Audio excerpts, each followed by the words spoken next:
In fact, you want, I'm going to go ahead and freak everyone out. You guys want something visual? I'll give you something visual, but promise not to scream. Okay, so I'm looking here at my program while it's running.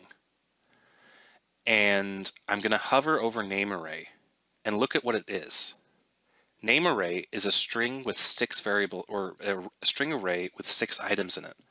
And if I click on this little plus right here, notice how I have 6 different values inside this one variable, but they're all set to null. Now, we haven't talked about what null is, but suffice to say that null is the default value for what a string is.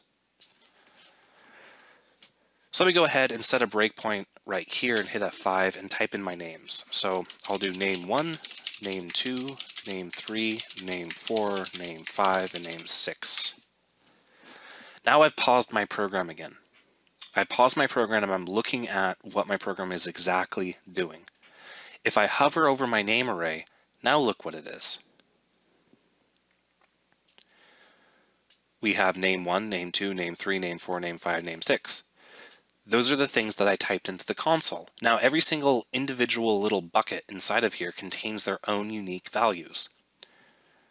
And we can access those values by indexing it. Like for example, if I tossed open my immediate window right now and I typed in name array at 2, I get name 3. If I type in name array at 0, I get name 1.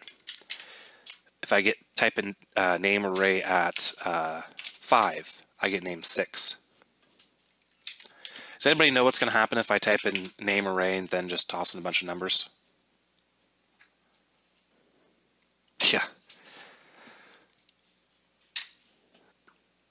We will we'll get to why that is in a moment here once we start talking about collections.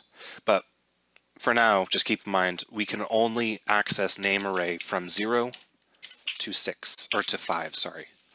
And the reason we can do that is because there are only 6 elements inside of the name array, which are all set to name 1 through name 6. Okay, I'll go ahead and stop the debugger. So, we have a name array and it contains 6 items. Let's throw together another example. Again, these are academic examples, but I hope people are starting to realize that yes, we are writing a program that you can type in strings and then they come out in reverse order. That's not super exciting. But what if we were, creating an array of projectiles, or an array of enemies, or an array of users in BuzzNet?